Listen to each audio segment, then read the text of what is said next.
কুরবানির পশুর নাম ট্রাম্প বা শয়তানিয়াহু রাখছেন, এ নিয়ে ট্রল করছেন অনেকে। অবলা পশুদের এভাবে নাম দেওয়া কি জায়েজ হবে? যদিও ফানি টাইপের বিষয়, ইসলামের উসুল হচ্ছে যে কোনো পশু পাখির নাম দেওয়া নাজায়েজ নয়, আপনি নাম দিতে পারবেন। ইসলামের মৌলিক উসুল এইটা। রসুল সাল্লাল্লাহু আলাইহি সাল্লাম থেকে সাহাবী যুগে আমরা যদি দেখি, নবী করিম সাল্লাল্লাহু আলাইহি সাল্লামের একটা উটনি ছিল, উটনির নাম ছিল কাসওয়া। নবী করিম সাল্লাল্লাহু আলাইহি সাল্লামের একটা খচ্চর ছিল, খচ্চরের নাম ছিল দুলদুল। নবী করিম সাল্লাল্লাহু আলাইহি সাল্লামের ঘোড়া ছিল অনেকগুলা, এর মধ্যে একটা খুব সুঠামদেহী ঘোড়া ছিল, তার নাম ছিল মুরতাজিজ। নবীজি তাকে মুরতাজিজ বলে ডাকতেন। আরেকটা নবীজির ঘোড়া ছিল, তার নাম ছিল সাকাফ।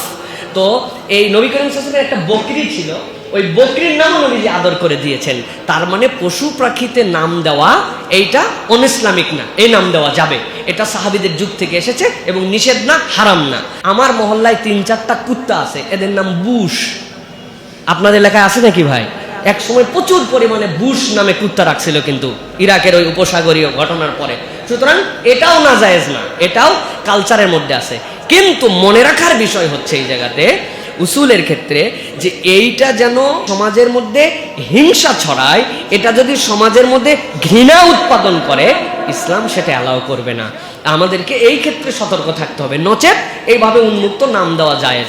এখন আমার যেটা ভয় হয়, এই লোকের এমন মাথা গরম, এ যদি দেখে মহিষের সাথে বাংলাদেশে নাম দেওয়া হয়েছে, আল্লাহ না করুক যদি আমাদের খামার খোমারে আক্রমণ করে বসে, তাহলে কিন্তু বিরাট ঝামেলা। কারণ এই কোনো তাল নাই, একদম যা ইচ্ছা তাই করে ফেলতে পারে।